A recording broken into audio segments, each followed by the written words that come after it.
ही संपूर्ण सृष्टी आदिशक्तीच्या मायेने मोहित आहे। सर्व सुख दुःख घडवणारी तीच आहे। संसारात राहून अनेक कार्य करायला लावणारी ही आदिमाया आहे।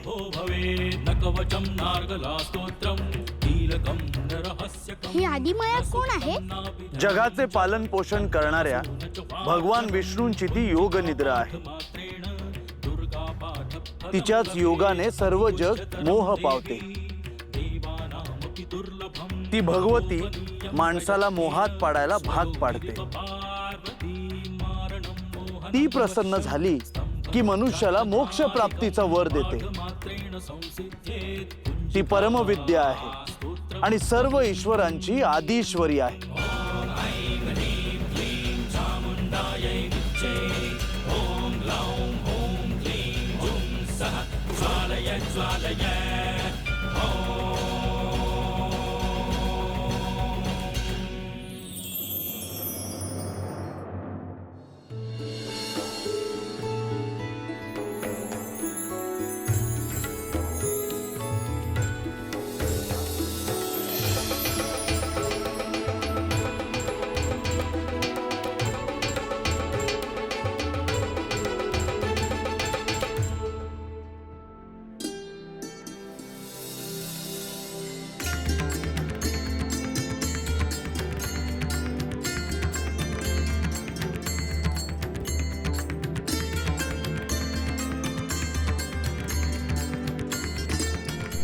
माते, आपण मला बोलवलं, काय आज्ञा आहे?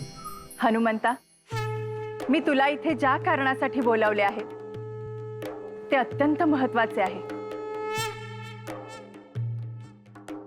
माते, आपण खूप मोठा प्रवास करून इथे आला आहात। आपण विश्राम करावा। जे काही कार्य असेल ते माझ्यावर सोपवावे। नाही, मी जे कार्य ठरवले आहे ते आधी करेन आणि मगच विश्रांती करेन। असे कोणते कार्य आहे? हनुमंता, गेली 14 वर्ष माझ्यासाठी, प्रभू श्री रामांसाठी तू अपार कष्ट केले आहेत, परंतु आता मला तुला सुखी पाहायचे आहे।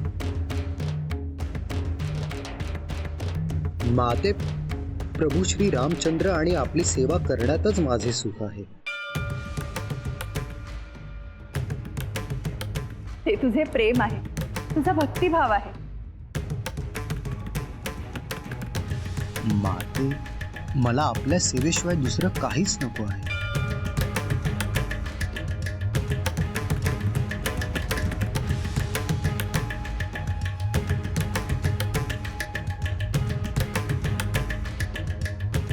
हनुमंता, माझी अशी इच्छा आहे की तू विवाह करावा।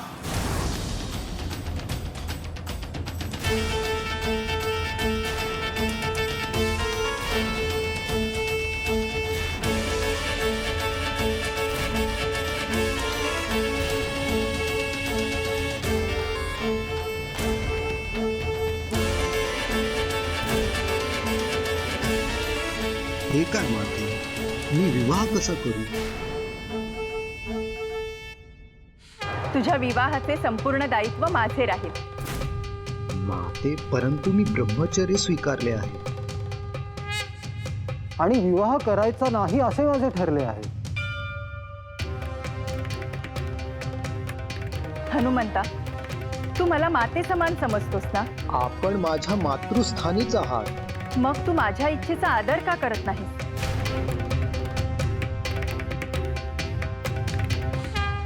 माते, आपण जी आज्ञा कराल ते मी तात्काळ करेन।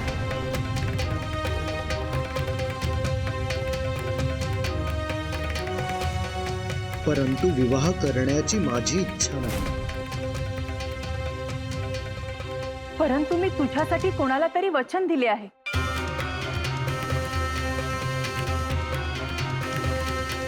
कोणाला माते? मैनावती नावाची राणी आहे। मी तिला असे वचन दिले आहे की तुझ्यासाठी सर्वोत्तम पुरुष पती म्हणून पाठवेन. मी त्या शब्दाचे काय करू?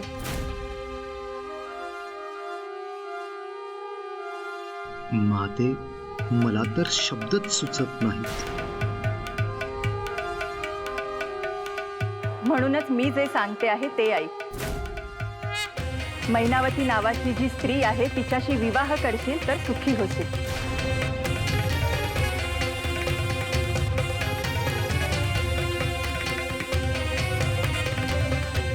प्रभू श्री रामचंद्र आणि आपली सेवा करत राहावं एवढीच माझी इच्छा आहे.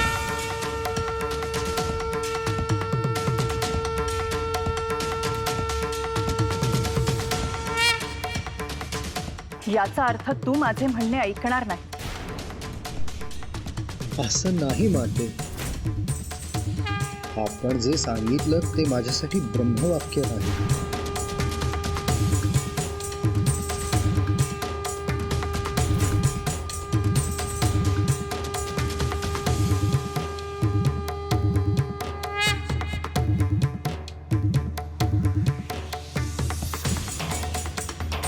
मग तुझा विवाह मी मैनावती या स्त्रीशी निश्चित करते.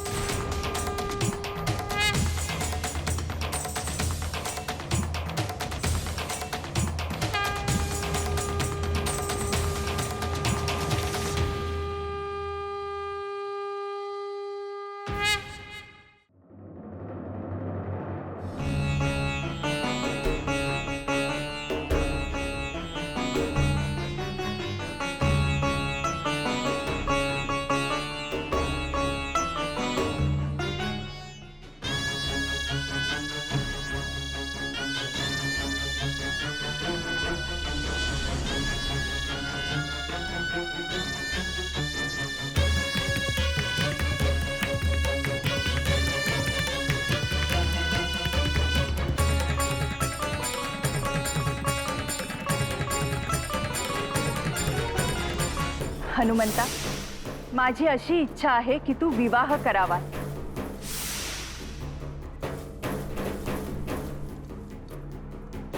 परंतु विवाह करण्याची माझी इच्छा नाही. मैनावती नावाची राणी आहे. मी तिला असे वचन दिले आहे की तुझ्यासाठी सर्वोत्तम पुरुष पती म्हणून पाठवेन. मी त्या शब्दाचे काय करू?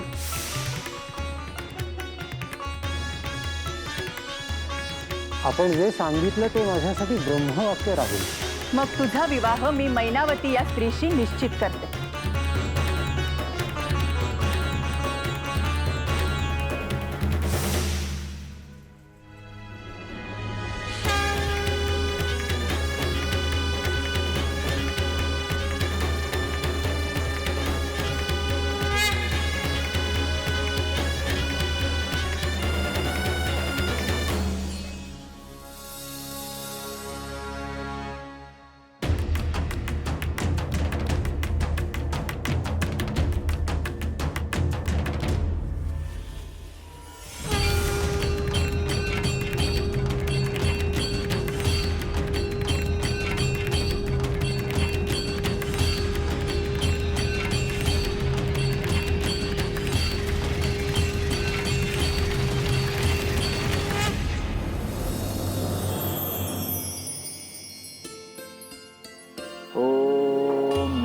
शिवाय. ओम नमः शिवाय.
गोरक्ष, नाथ परंपरेमध्ये सुद्धा आदिशक्तीची उपासना आहे.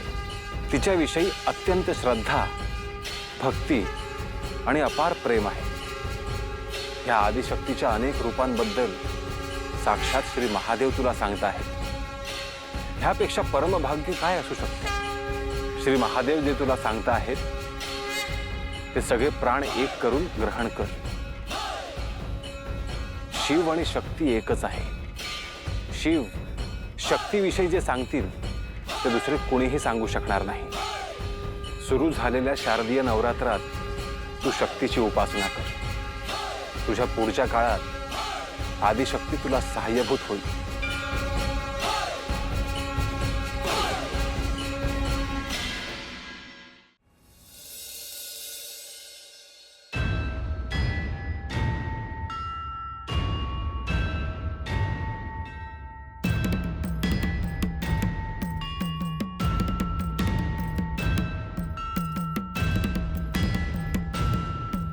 हनुमंता, काय झालं?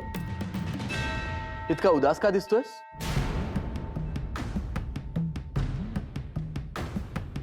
मी खूप मोठ्या संकटात सापडलो आहे प्रभू, मला वाचवा. मी असताना तुझ्यावर संकट तरी कसे येईल?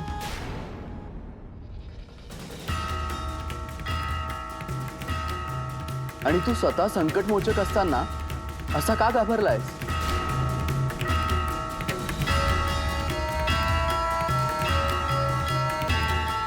त्याला कारणही तसेच आहे.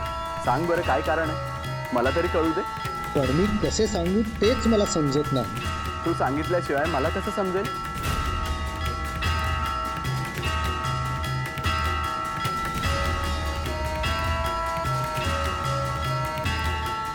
पण मी आपल्याला सांगितल्याने माझ्या हातून काही प्रमाद तर घडणार नाही ना.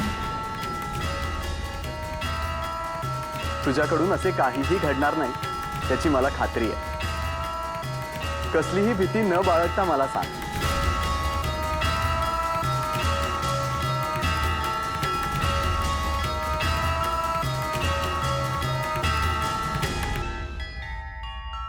हे प्रभू, सीतामाईंनी मला विवाह करण्याचा आदेश दिलेला आहे.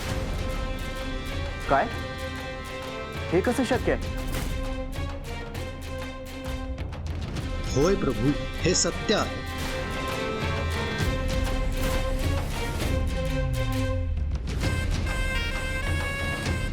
मैनावती नावाची एक राणी आहे आणि तिच्यासोबत मी संसार करावा अशी सीतामाईंची इच्छा आहे.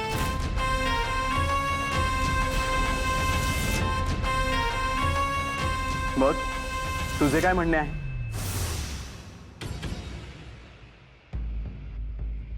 प्रभो, मला हा विवाह करायचा नाही, परंतु सीतामाईंपुढे मी काहीही बोलू शकलो नाही. तू सीतेला काय सांगितलेस?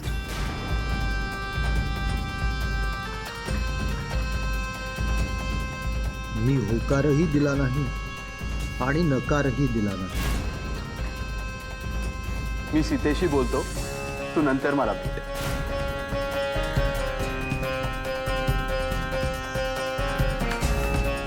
पण या संकटातून आपण मला वाचवाल ना?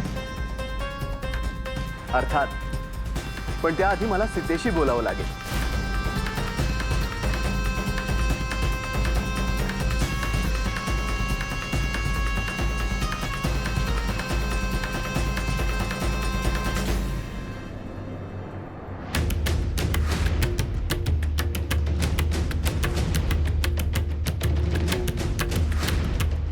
हे महादेवा, आपणही मला या संकटातून वाचवा.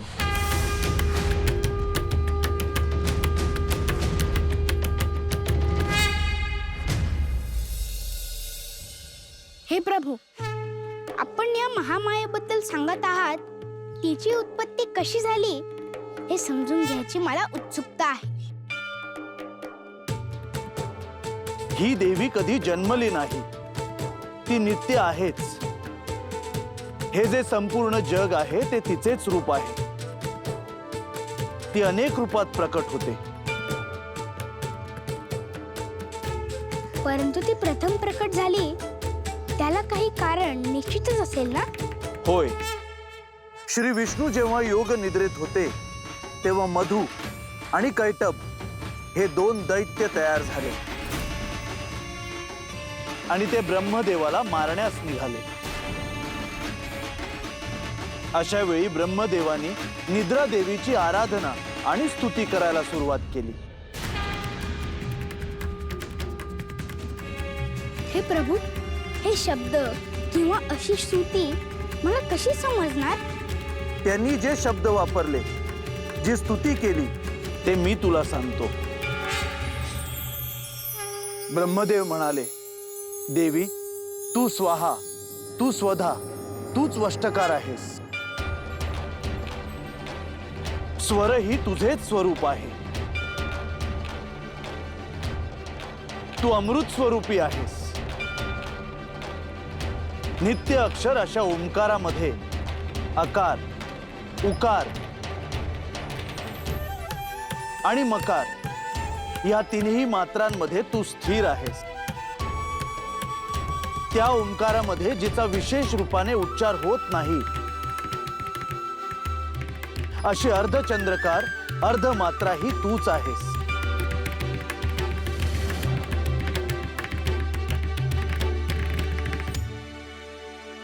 हे देवी, तू संध्या, सावित्री आणि परमजननी आहेस. तूच हे विश्व ब्रह्मांड धारण करतेस. तुझ्यामुळे ही जगसृष्टी निर्माण झाली आहे. तुझ्यामुळेच या जगाचे पालन होते. तूच हे विश्व ब्रह्मांड धारण करतेस. तुझ्यामुळेच ही जगसृष्टी निर्माण झाली आहे.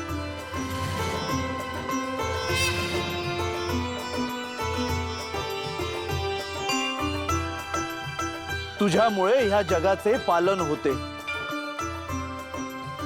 आणि हे देवी, तूच कल्पांती ह्या जगाचा संहार करतेस. तूच महाविद्या, महामाया, महामेधा, महास्मृती आहेस. अत्यंत मोह उत्पन्न करणारी तूच आहेस. तूच महादेवी व महेश्वरी आहेस. तू सत्व, रज, तम या तिन्ही गुणांना उत्पन्न करणारी मूळ प्रकृती आहेस. तूच महाभयंकर कालरात्री, महारात्री आणि मोहरात्री आहेस. तू श्री, तू ईश्वरी, तूही तूच बोध स्वरूप बुद्धी आहेस. लज्जा, पुष्टी, तुष्टी, शांती आणि क्षमा तूच आहेस. तू खड्गधारिणी, शूलधारिणी व फार भयंकर स्वरूपाची आहेस.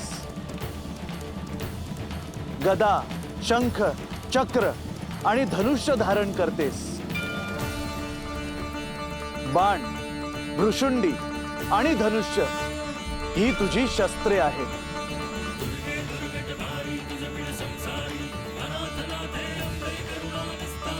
तू सौम्य आणि सुंदर आहेस. इतकेच नाही तर जगातल्या सर्व सौंदर्यवान वस्तूंपेक्षाही तू जास्त सुंदर आहेस.